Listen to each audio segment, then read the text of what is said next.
What is work? दोस्तों work का हिंदी होता है कार्य, और कार्य मतलब कोई काम करना।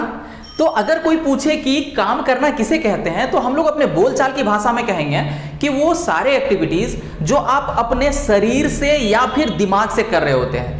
तो शरीर से करने का मतलब जैसे दौड़ना, नाचना, गाना, उठना, बैठना, ये सब आपके फिजिकल एक्टिविटी हो गए, शारीरिक गतिविधियां हो गई। और साथ ही साथ दिमागी गतिविधि, मेंटल एक्टिविटी कहने का मतलब यदि आप कुछ सोच रहे होते हैं, यदि आप कुछ प्लान कर रहे होते हैं, तो ये हो गए आपके मेंटल एक्टिविटीज। तो बोलचाल में हम लोग काम करना इसे ही कहते हैं। तो क्या साइंस भी इसी सारी एक्टिविटीज को काम करना मानती है? क्या इन्हीं एक्टिविटीज को वर्क मानती है? आज के वीडियो में हम लोग यही सब के बारे में चर्चा करेंगे। जी हाँ दोस्तों, this is Abhishek and welcome to my channel the knowledge island. दोस्तों मैं आज आप लोग को बताऊंगा कि आखिर क्या डिफरेंस है जो बोलचाल में जिसको हम लोग वर्क कहते हैं और साइंस जिसको वर्क कहती है। तो चलिए दोस्तों आज की वीडियो में चलते हैं और हम लोग समझते हैं कि आखिर क्या डिफरेंस है इन दो टाइप के वर्ड्स में। दोस्तों डे टू डे लाइफ में वर्क जिसे हम लोग कह रहे होते हैं, ये तो आपने समझ लिया, जो आप कोई भी एक्टिविटी कर रहे हैं तो वर्क हो गया। लेकिन साइंस के दृष्टिकोण से फिजिक्स में वर्क का डेफिनेशन थोड़ा अलग है। फिजिक्स वर्क कहता है कि यदि कोई ऑब्जेक्ट में आप फोर्स लगाओ, यदि कोई ऑब्जेक्ट में आप फोर्स लगाओ और आपके फोर्स लगाने से यदि ये ऑब्जेक्ट थोड़ा सा मूव कर जाए, यदि ये ऑब्जेक्ट अपना जगह छोड़ के दूसरे जगह में डिस्प्लेस हो जाए, तो कहा जाएगा कि आपने कुछ वर्क किया है। क्या बोला मैं, और आसान भाषा में मैं आपको समझाता हूं कि यदि आप किसी ऑब्जेक्ट में फोर्स लगाते हैं, लाइक इस पेन में मैं फोर्स लगा रहा हूं, मैं इस पे धक्का लगा रहा हूं, और धक्का लगाने के बाद यदि ये पेन थोड़ा आगे बढ़ जाता है, यदि इसमें मूवमेंट आता है, या कहेंगे कि ये अपने जगह से डिस्प्लेस होके किसी दूसरे जगह में चला जाता है आपकी फोर्स की वजह से, तो माना जाएगा कि मैंने वर्क किया है। और यदि ये पेन में मूवमेंट नहीं आता है, यदि ये एक जगह से दूसरे जगह में नहीं जाता है, तो साइंस इसको वर्क कंसीडर नहीं करेगी। साइंस के नजर से ये वर्क बिल्कुल भी नहीं है। तो दोस्तों अगर मैं कुछ एग्जाम्पल दूं तो आप और बेटर समझ पाएंगे। लाइक अगर मैं एग्जाम्पल देता हूं कि आपका एग्जाम सामने है और आप अपने एग्जाम की तैयारी कर रहे हैं बहुत जोर शोर से, 3, 4, 5, 6 घंटे पढ़ाई कर रहे हैं रोज के रोज, और बहुत ही ज्यादा दिमागी रूप से आप स्ट्रेस्ड हैं, काफी ज्यादा आप परेशान हैं, तो क्या आपको कहा जाएगा कि आपने बहुत सारे वर्क किए हैं? बिल्कुल डे टू डे लाइफ में, बोलचाल में तो हम कह देंगे कि आपने वर्क किया है, लेकिन साइंस इसको वर्क कभी नहीं मानेगी। क्यों? आपने बॉडी के अंदर से जरूर वर्क किया है, लेकिन आपका बाहर में आपके फोर्स की वजह से कहीं कोई मूवमेंट वगैरह दिखाई नहीं पड़ा। आप भले बॉडी के अंदर अपने मेंटली आप अपने आप को कह सकते हैं कि आपने बहुत वर्क किया है, लेकिन बाहर आपका कोई भी वर्क कंसीडर नहीं किया जाएगा। दूसरा एग्जांपल लेते हैं। सपोज दैट आप कोई ऑब्जेक्ट, कोई भारी भरकम सामान को अपने सर पे लेके 1-1.5 घंटा 2 घंटा रह जाते हैं, फिर आप 2-3 घंटे में डेफिनेटली थक जाएंगे, और थक जाएंगे तो आप अपने आप में कहेंगे कि मैंने बहुत काम किया है। लेकिन एक बार फिर से साइंस उसे काम बिल्कुल नहीं मानेगी, वर्क नहीं मानेगी, क्योंकि आपने उस ऑब्जेक्ट को सर पे उठा के सिर्फ रखे हुए थे, आप जरा भी इस ऑब्जेक्ट को मूव वगैरह कहीं नहीं किए थे, आपने उसे हिलाया भी नहीं था। तो उस दृष्टिकोण में फिर से आपका काम को कंसीडर नहीं किया जाएगा साइंस के दृष्टिकोण से। एक और एग्जांपल लेते हैं। यदि आप मान लेते हैं किसी दीवार को धक्का लगा रहे हैं, यदि मैं इस बोर्ड को धक्का लगाते रहूं, 2-3 घंटे तक धक्का लगाऊं, तो डेफिनेटली ये आगे जाने से रहा, लेकिन 2-3 घंटे में मैं थक तो जाऊंगा, मैंने मेहनत तो किया बहुत ज्यादा, लेकिन ये इसमें कोई मूवमेंट नहीं आया। तो उस दृष्टिकोण से भी मैं कहूंगा कि बोलचाल की भाषा में काम किए हैं, लेकिन साइंटिफिक दृष्टिकोण से मैंने कोई काम नहीं किया है। तो दोस्तों अब तक आप लोग समझ चुके होंगे कि साइंस के दृष्टिकोण से वर्क आपका तब कहा जाएगा जब आप फोर्स लगाते हैं और इस फोर्स की वजह से कुछ डिस्प्लेसमेंट आता है। डिस्प्लेसमेंट कहिए या फिर आप डिस्टेंस भी कह सकते हैं। तो डिस्टेंस या डिस्प्लेसमेंट यदि आ रहा है इस फोर्स की वजह से, तो ही माना जाएगा कि आपने कोई वर्क किया है, आपने कोई काम किया है। यदि आपने फोर्स लगाया और उसमें डिस्प्लेसमेंट नहीं हुआ, यदि वो ऑब्जेक्ट एक जगह से दूसरी जगह नहीं गया, तो बिल्कुल उसको वर्क में कंसीडर नहीं किया जा सकता है। तो मेरे ख्याल से आप समझ पाएंगे कि वर्क आखिर क्या होता है। चलिए अब हम लोग समझते हैं कि क्या जो आप फोर्स लगा रहे होते हैं इसका यदि एंगल चेंज होगा, फोर्स लगाने का जो यदि एंगल चेंज होगा तो क्या इस वर्क में कोई चेंजेस आएगा, इस बात में अब हम लोग चर्चा करते हैं। अभी मान लेते हैं, मैं एक एग्जांपल देता हूं आप लोग को। आप लोग बचपन में अक्सर टॉय कार खरीदा होगा। टॉय कार कहने का मतलब जब आप मेला वगैरह जा रहे होते हैं तो वहां से हम लोग एक कार खरीद के ले आते हैं। बचपन में हमें शौक होता है काफी कार खरीदने का। तो वो कार जब नया होता है तो फिर तो उसमें बहुत चाबी वाबी होता है या फिर रिमोट वगैरह हो रहा होता है, तो उससे ये कार आसानी से चल रहा होता है। लेकिन जैसे ही ये कार 2 से 3 दिन होता है तो हम बचपन में इतने महान हुआ करते हैं कि इसे डेफिनेटली 2-3 दिन में इसे खराब कर देते हैं। लेकिन उसके बाद भी इस कार से हमारा प्यार कम नहीं होता है। हम लोग अपने घर के जो भी आपके चहेते होते हैं उनके पास जाते हैं और कह रहे होते हैं कि ये कार मेरा खराब हो गया, तो वो क्या करते हैं, उस कार में एक रस्सी बांध देते हैं। रस्सी बांधने के बाद अब आप क्या करते हैं, उस कार को यूं रस्सी पकड़ के खींच रहे होते हैं और इंजॉय कर रहे होते हैं। मेरे ख्याल से बचपन में सबने ऐसा किया होगा। तो अभी मैं उसी का एग्जांपल दे रहा हूं कि मैंने यहाँ पर एक कार ड्रॉ किया है। हालांकि मेरी ड्राइंग उतनी अच्छी नहीं है, आप लोग थोड़ा सा एडजस्ट कर लीजिएगा, समझ जाइएगा आप। तो ये मैंने कार एक ड्रॉ किया है और इस कार में आप देख पा रहे होंगे, यहाँ पे ये मेरे बचपन की पिक्चर है एक्चुअली। तो यहाँ आप देख पाएंगे कि मैं खड़ा हूँ और इस कार को एक रस्सी से मैंने बांध रखा है और इधर मैं खींच रहा हूँ। ये जो खींचने वाला है यानी कि मैं यहाँ फोर्स लगा रहा हूँ। इस लाइन को आप देखिएगा, ये लाइन दिखा रहा है कि जिस लाइन में आप फोर्स लगा रहे होते हैं, और ये लाइन जो मैंने दिखाया है इस लाइन में आपका डिस्प्लेसमेंट हो रहा होता है। ठीक है, तो यहां से जब आप इसे खींच रहे होते हैं तो आपने फोर्स तो लगाया इस डायरेक्शन में ऊपर की तरफ, लेकिन ये आपका कार जो मूव हो रहा है वो कुछ इस डायरेक्शन में सीधा मूव हो रहा है। तो क्या यहां जो एंगल फॉर्म हो रहा है, ये फोर्स का डायरेक्शन और डिस्प्लेसमेंट के डायरेक्शन के बीच में जो एंगल फॉर्म हो रहा है, इस एंगल की वजह से इसमें जो वर्क डन हुआ उस वर्क डन पे क्या कोई असर पड़ेगा? जी हाँ दोस्तों, इस एंगल की वजह से बहुत असर पड़ता है।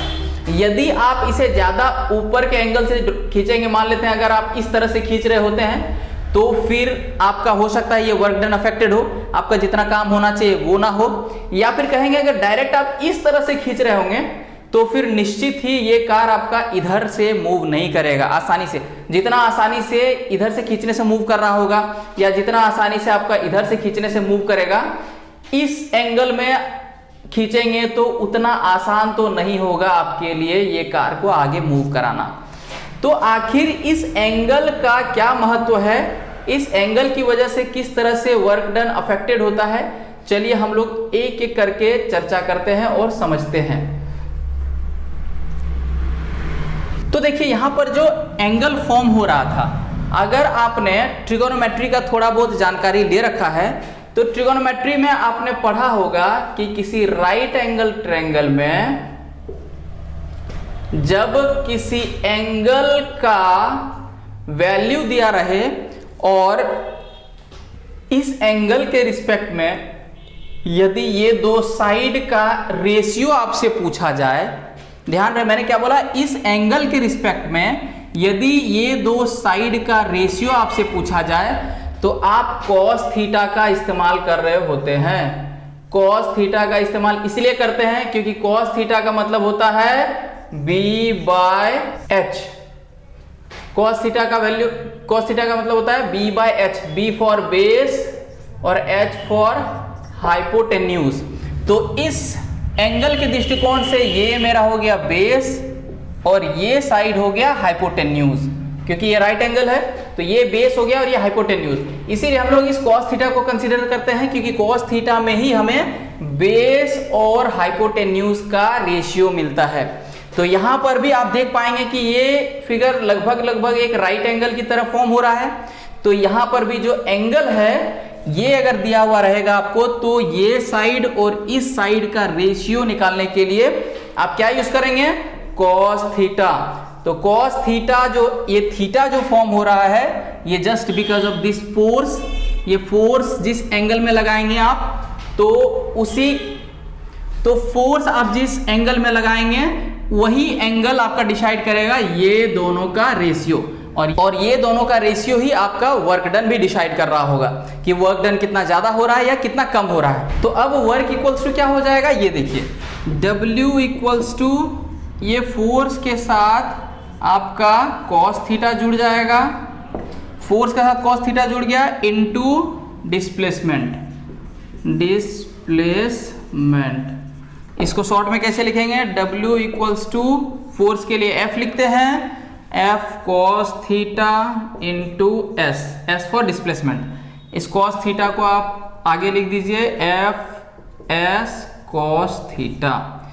जब आपको एंगल के दृष्टिकोण से वर्क निकालना पड़े, जब एंगल दिया हुआ रहे और उस हिसाब से वर्क निकालना पड़े, तो आपके लिए ये फॉर्मूला यूज करना होगा, W equals to F S cos theta. तो मेरे ख्याल से आपने ये समझ लिया कि किस तरह से एंगल की वजह से वर्क डन अफेक्टेड होता है, वर्क डन में चेंजेस आता है। अगर यहाँ पर ये कॉस थीटा का वैल्यू अलग अलग रहेगा तो निश्चित ही इसका रेशियो डिफरेंस होगा। यदि आपने पढ़ा है तो कॉस 30 डिग्री का वैल्यू हो रहा होता है √3/2, कॉस 45 का वैल्यू हो रहा होता है 1/√2, कॉस 60 का वैल्यू हो रहा होता है 1/2 एंड कॉस 90 का वैल्यू कॉस 90 डिग्री का वैल्यू हो रहा होता है 0। और यहां मैं लिखने भूल गया कि कॉस 0 डिग्री का वैल्यू हो रहा होता है 1। तो ये वैल्यूज आपको पता होना चाहिए। अगर ये सारे वैल्यूज पता है तो फिर आप देखेंगे कि इस कॉस थीटा की वजह से किस तरह से वर्क डन अफेक्टेड हो रहा होता है। अब हम लोग आगे बढ़ते हैं और देखते हैं कि यदि कोई ऑब्जेक्ट को नीचे से ऊपर की तरफ उठा रहे हैं, वर्टिकली जस्ट ऊपर की तरफ उठा रहे होते हैं, तो वर्क डन क्या होता है। मान लेते हैं कि कोई ऑब्जेक्ट को आप जस्ट नीचे से ऊपर की तरफ उठा रहे हो। जब नीचे से ऊपर की तरफ उठा रहे होते हैं तो इस समय जो आप फोर्स लगा रहे हैं कुछ इस डायरेक्शन में, ये डायरेक्शन में आप फोर्स लगा रहे हैं और इसी डायरेक्शन में आपका वर्क भी हो रहा है, यानी कि इसी डायरेक्शन में आपका डिस्प्लेसमेंट भी हो रहा है। तो फोर्स भी आपने इसी डायरेक्शन में लगाया ऊपर की तरफ और डिस्प्लेसमेंट भी इसी डायरेक्शन में हुआ, ये ऑब्जेक्ट भी इसी तरफ यानी कि ऊपर की तरफ ही उठा। तो हम लोग जानते हैं कि वर्क इक्वल्स टू क्या होता है, F into S cos theta. अब यहाँ पे देखिए कि जब फोर्स आप लगा रहे हैं ऊपर की तरफ तो आपने पढ़ा होगा न्यूटन सेकंड लॉ से, फोर्स इक्वल्स टू होता है m इंटू ए इंटू एस यहाँ है और कॉस थीटा। तो कॉस, अब थीटा का वैल्यू यहाँ पर कितना होगा, ये देखिए, फोर्स भी आपका ऊपर की तरफ और इसमें जो डिस्प्लेसमेंट हो रहा है वो भी इसी के ऊपर हो रहा है, यानी कि इसी डायरेक्शन में हो रहा है। तो फोर्स भी इसी डायरेक्शन में और डिस्प्लेसमेंट भी इसी डायरेक्शन में। तो यहाँ पर जो एंगल फॉर्म होगा वो बिल्कुल 0 डिग्री होगा।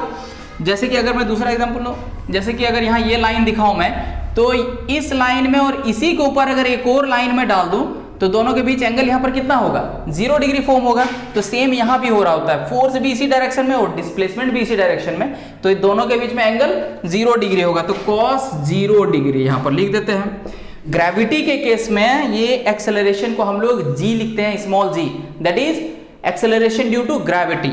तो यहां लिख देते हैं m into g into s. यहां क्या लिखा है मैंने, cos 0। तो अभी मैं लिखा था कि cos 0 का वैल्यू कितना होता है, 1 होता है।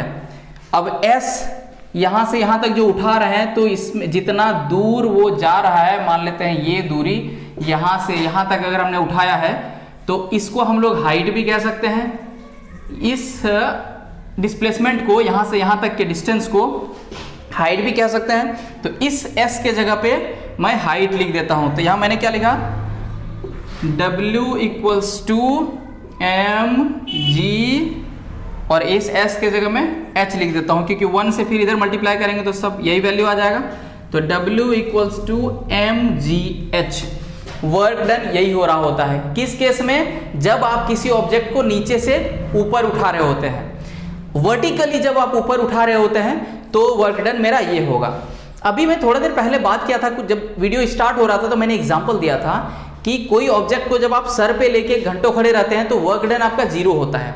लेकिन दोस्तों यदि आप नीचे से उठा रहे होते हैं उस दौरान आपका वर्क डन बिल्कुल होगा, आप बिल्कुल कहे जाएंगे कि आपने कुछ काम किया है। तो लेकिन यदि आप सर पे उठाए हुए हैं तो फिर आपका बिल्कुल नहीं माना जाएगा कि आपने काम किया है। मेरे ख्याल से आप समझ गए होंगे कि किस तरह से वर्क डन हो रहा होता है जब आप किसी ऑब्जेक्ट को नीचे से ऊपर की तरफ उठा रहे हैं। जस्ट वर्टिकली जब आप उसे उठा रहे होते हैं तो फिर हमारा वर्क डन हो जाता है m into g into h, mass into acceleration due to gravity into height. तो ये भी पॉइंट क्लियर हो गया। अब मैं एक लास्ट पॉइंट बता देता हूं कि क्या वर्क डन नेगेटिव हो सकता है। यदि नेगेटिव हो सकता है तो कब बोलेंगे कि वर्क मेरा नेगेटिव हुआ है। आइए हम लोग अब इसको समझ लेते हैं। यदि आप फोर्स नेगेटिव लगा रहे होते हैं, यदि आपका फोर्स नेगेटिव लग रहा होता है या फिर आपका डिस्प्लेसमेंट नेगेटिव होता है तो उस केस में माना जाएगा कि आपका वर्क डन नेगेटिव हुआ। वो कैसे? यदि कोई ऑब्जेक्ट उधर से आ रहा होता है और आप इधर से यदि उसमें फोर्स लगाते हैं, जिस डायरेक्शन में वो आ रहा है वो आपकी ओर आ रहा है और आप उसके अगेंस्ट जब फोर्स लगा रहे होते हैं तो उस केस में माना जाएगा आपका फोर्स नेगेटिव फोर्स है। इसीलिए जब भी फ्रिक्शनल फोर्स की बात आती है तो फ्रिक्शनल फोर्स ऑलवेज नेगेटिव काम कर रहा होता है। तो जब फोर्स आपका नेगेटिव लगेगा तो उस केस में कहेंगे कि आपका पूरा वर्क डन नेगेटिव हो जाएगा। वो कैसे होगा? आपको पता है work done equals to F into s. उसमें अगर फोर्स ही नेगेटिव हो जाएगा तो वर्क डन इक्वल्स टू हो जाएगा माइनस FS।